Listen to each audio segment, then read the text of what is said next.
Hello and welcome to Nikolay's genetics lessons, and today we are going to talk about what are supersecondary structures or motifs in the proteins. What is the secondary structures in proteins? First of all, two types, alpha helix and beta sheets. But they also can be arranged, and here is going to be one example where we have one beta strand, another one, and in between alpha helix, and hence the name beta alpha beta. In this supersecondary structure, an alpha helix connects parallel beta strands in beta sheets, and hydrophobic surfaces on the helix and beta sheet interact, and residues in the first loop C-terminal end of the beta strand often contribute to the active site in the enzymes. Here's another example of secondary superstructure, which we call beta meander. This is also a very common supersecondary structure in which antiparallel beta sheets are linked sequentially by short loops, or we call them hairpins, consisting of 2, 3, or 4 residues.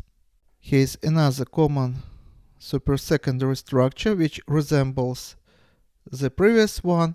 The order of the beta strands here also antiparallel, but if in the previous one the order was sequential, here we see two antiparallel strands connected with a small loop, another two antiparallel strands connected with a small loop, and two with long loop, hence the name Greek key. Another supersecondary structure is going to be helix turn helix, and here we see two alpha helixes connected by short loop.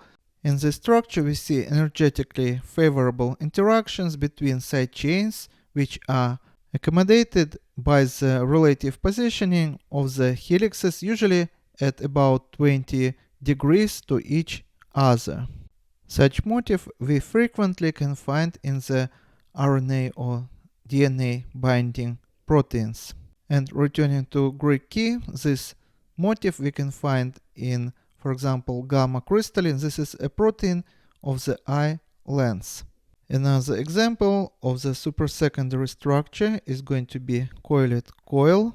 In such structures we can find two alpha helixes which are wrapped around each other, and strips of the hydrophobic side chains along the length of each helix interact with each other.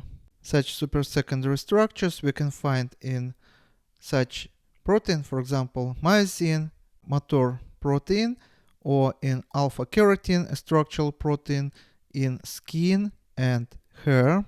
And here's the last supersecondary structure that we are going to discuss today. This is zinc finger. In this supersecondary structure, we can see an alpha helix and two short antiparallel beta strands which are held together by zinc ion, which forms coordinate bonds with side chains in the polypeptide. We can find such motif, for example, in such proteins as xenopus. This is DNA binding protein with a role in the embryogenesis. So this is the most common supersecondary structures, and next level of organization of the protein folding is going to be tertiary structure. And we are going to talk about tertiary structures in my following videos, and this is all for today. Subscribe and see you in the next video. Goodbye.